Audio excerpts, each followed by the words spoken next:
پھر بابا گرو نانک اس کے مزار کے اوپر بھی لنگر جاری ہے. تو کیا یہ ان کی بزرگی کی دلیل ہوگا؟ آپ جس طرح ہی اس طرح کی گفتگو کریں گے وہ کہیں گے نہیں نہیں عقیدے بھی صحیح ہونا ضروری ہے. اس کا مطلب ہے یہ جو آپ ہمیں دھونس لگاتے ہو نا کہ ان درباروں سے کوئی بھوکا نہیں جاتا اور یہاں ایک غریب نوازی والا ایلیمنٹ ہے، یہ دھونس لگانا چھوڑ دو میرے بھائی. سمپل سی بات ہے، چندوں کے اوپر یہ دربار چل رہے ہیں. آج آپ ان کے چندے بند کر دیں، آپ کو کوئی صفائی کرنے والا بھی وہاں نہیں ملے گا. اور ان درباروں کا وہی حال ہوگا جو سندھ کے اندر اندرون سندھ میں مساجد کا ہے. کئی مسجدیں ایسی ہیں، تبلیغی جماعت والوں نے اپنی کارگزاری میں خود سنایا کہ ان مساجد میں جب ہم گئے ہیں تو کئی جگہ کتوں کے بچے ہمیں نظر آئے ہیں. کتوں کی ماجگاہ بنی ہوئی ہیں مسجدیں، کیونکہ لوگ نماز پڑھنے نہیں جاتے تو ظاہر ہے وہ ایک ویرانہ بن جاتا ہے. سیم یہی حال ان مزاروں کا ہو جانا ہے. آپ کو صفائی کے لیے کوئی بندہ نظر نہیں آئے گا، کتے پھرتے نظر آئیں گے. ایک ریالٹی ہے، اسے کوئی گستاخی نہ سمجھے، ایک ریالٹی ہے. جب مسجدوں کے ساتھ یہ ہو رہا ہے تو دربار تو شاہی کوئی نہیں. ظاہر ہے دنیا کو اللہ نے اسباب کے ساتھ جوڑا ہے. نہ اللہ نے مساجد کی حفاظت کرنی ہے اور نہ بزرگ اپنے دربار کی حفاظت کر سکتے ہیں. ورنہ جتنی ہیروئن، چرس اور بدکاری کے اڈے ان مزارات کے اوپر ہیں آپ کو کہیں اور نظر نہیں آئیں گے. پھر یہ کہنا چھوڑ دیں کہ بزرگ جو ہیں وہ دنیا کا نظام چلا رہے ہیں، ان سے اپنے مزار کا تو نظام چلتا نہیں ہے. جب یہ باتیں کریں کہتے ہیں کعبے میں بھی کرین گری تھی. اور ایک کعبے میں جو کرین گری تھی تو اللہ نے کب کہا کہ کعبے میں کوئی کرین گرے گی تو میں پکڑ لوں گا؟ وہ تو ایک سال اللہ نے یادگار کرنا تھا جس سال نبی الاسلام کی پیدائش تھی، عام الفیل والا سال. ابرا کا لشکر تباہ ہوا، اس کے بعد کئی دفعہ خانہ کعبہ شریف کی توہین ہوئی ہے، اللہ تعالیٰ نے کوئی انٹروین نہیں کیا. یزید کے دور میں یزید پلید نے جو کچھ کعبے کے ساتھ کیا، اس کے بعد عبد الملک بن مروان کے دور کے اندر اور بعد میں بھی اللہ تعالیٰ نے کوئی انٹروین نہیں کیا. دنیا کو اللہ نے اسباب کے ساتھ جوڑا ہوا ہے، نہ کوئی بزرگ انٹروین کر سکتے ہیں. سیدھی سی بات ہے. ان کے پلے کوئی شے ہوتی تو یہ یوٹیوب کے اوپر، فیس بک کے اوپر جو رسول اللہ کے خلاف گستاخانہ ویڈیوز اور فلمیں ہیں وہ ڈیلیٹ کروا لیتے ہیں. اسی لیے میں وہ بابا خادم رضوی صاحب کو اکثر یاد کرتا ہوں. وہ اپنی ہر ویڈیو میں لوگوں کا خون گرمایا کرتے تھے کہ امام مالک فرماندے نے امت مر جائے. امام مالک کہتے ہیں امت مر جائے کہ نبی کی گستاخیاں ہو رہی ہیں اور امت روک نہیں رہی، اس سے بہتر ہے کہ امت مر جائے. تو میں نے کہا تھا بابا جی رکو ذرا، صبر کرو، پہلے تیرے بابے کیوں نہ مر جائیں جو نگاہیں مارا کرتے تھے؟ کیا انہوں نے اپنے نبی کا کلمہ نہیں پڑھا ان غداروں نے؟ آج جب مشکل وقت آیا یہ غدار چپ کر کے بیٹھ گئے. کل تک تو یہ نگاہیں مار کے اپنے مرید بھی جلا دیتے تھے، آج ان سے یوٹیوب سے ویڈیوز بھی ڈیلیٹ نہیں ہو رہی ہیں. تو پہلے وہ غوث کتب ابدال مر جائیں جن کے بارے میں تمہارے دعوے تھے نا کہ دنیا کا نظام چلا رہے ہیں. اور سب سے پہلے وہ غوث جس کی ڈیوٹی وہاں لگی ہوئی ہے یوٹیوب کی ہارڈ ڈسک کے اوپر، وہ مر جائے کہ اس نے نبی الاسلام کی گستاخیاں ہوتے ہوئے دیکھی اور ڈیلیٹ نہیں کروا سکا. اور کچھ نہیں کوئی کر سکتا میرے بھائی. دنیا کو اللہ نے اسباب کے ساتھ جوڑا ہوا ہے. سیدھی سی بات ہے یار. سائنس نے پرانے بزرگوں کی مٹی پلید کر دی، آج کے لوگوں کی بھی مٹی پلید کر دی. اور سب سے بڑھ کر سائنس کی برکت سے آج ہم قرآن و سنت آپ کو سکرین پہ دکھا سکتے ہیں، اور یوٹیوب کی برکت سے آپ کے گھروں میں پہنچ جائیں گے اور آپ کو بتائیں گے کہ یہ رسول اللہ کا دین ہے اور یہ بابوں کا دین. فرق بتائیں گے اس کا صلی اللہ علیہ وآلہ وسلم. تو یہ چندوں کے اوپر سارا سلسلہ چل رہا ہے. وہ چندے جمع ہوتے ہیں، انہی چندوں میں سے کچھ آپ کے اوپر لگا دیا جاتا ہے اور کچھ وہ زیادہ تر خود ہی کھا لیتے ہیں، محکمہ اوقاف کے لوگ یا وہاں کے ملازمین. جہاں درجنوں لوگ صرف نوٹ گننے کے اوپر بیٹھے ہوئے ہوں داتا دربار پہ. میں تو جاتا رہا ہوں، مجھے تو آئیڈیا ہے. ہم لوگ تو کئی دفعہ شب جمعہ وہیں گزارا کرتے تھے، یہاں جیلم سے ریل کار پہ جایا کرتے تھے. تو وہاں جو کچھ ہو رہا ہوتا ہے وہ ہمیں پتہ ہے. سب کچھ چندوں کے اوپر چلتا ہے. جوتیوں کے اوپر ٹوکن لگایا ہوا ہے، 60-70 روپے ایک جوڑے کا وہ لیتے ہیں، ادروائز آپ کو جوتیاں واپسی پہ سلامت نہ ملے. اور آپ کو یہ کہانیاں سناتے تھے کہ بزرگوں کے مزار سے کوئی چھوٹی سی چیز بھی چوری کر کے چور نکلا تو وہ اندھا ہو گیا. تو میرے بھائی پھر تو سارے اندھے ہو جانے چاہیے. جوتیاں تو ہمیں اوپن چھوڑنی چاہیے ان بزرگوں کے رحم و کرم کے اوپر. لیکن کوئی یہ رسک نہیں لے گا. جو وہاں گئے ہیں انہیں بھی پتا ہے کہ بزرگ کوئی جوتیوں کی حفاظت نہیں کریں گے. تو یہ داتا دربار کا حال ہے. اور جیلم اکیڈمی میں الحمدللہ 300 400 500 لوگ آتے ہیں، سب کو جوتیوں کا ٹوکن ملتا ہے لیکن 1 روپیہ چارج نہیں کیا جاتا. سب کو ناشتہ ملتا ہے، 1 روپیہ چارج نہیں کیا جاتا. ساروں کی گاڑیوں پر موٹر بائکس کے اوپر ٹوکن لگے ہوئے ہیں، 1 روپیہ چارج نہیں کیا جاتا. اب بتاؤ کہ بڑا داتا کون سا ہے؟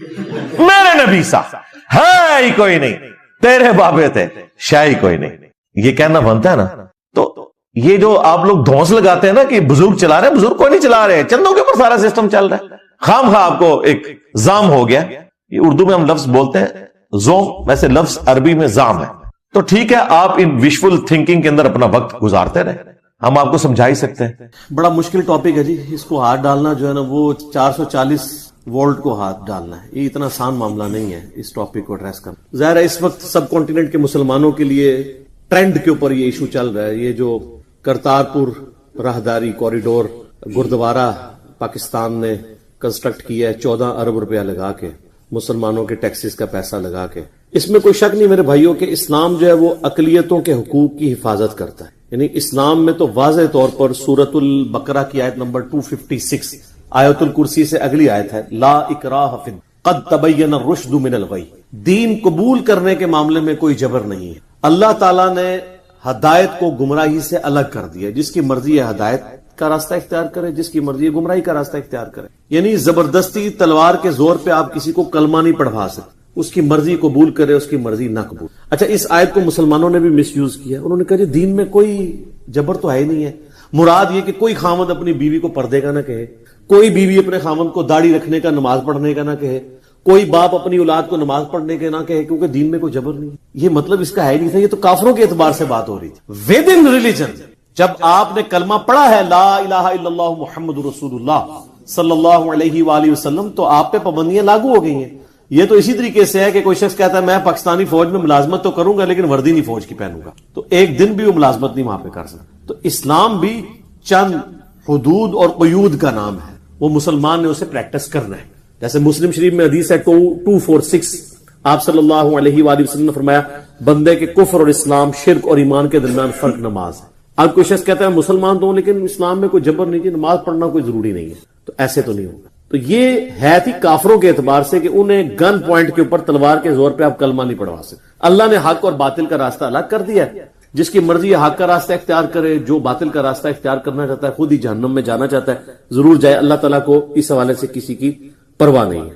لیکن یہ یاد رکھیے گا، ایسی غیر مسلم رعایا جو کسی مسلمان ملک میں رہتی ہو، اسلامی ملک تو ہم اس وقت دنیا میں کسی ملک کو نہیں کہہ سکتے، مسلمان ملک پاکستان یا سعودیہ یا ایران یا اور مسلمان جو ممالک ہیں، اگر مسلم ملک میں کوئی غیر مسلم رعایا رہتی ہو تو ان کی جان، مال، عزت، آبرو کی ذمہ داری حکومت وقت کے اوپر آتی. اور ایسے جو مسلمان ہیں ان کو غیر مسلموں کو ذمی کہا جاتا ہے.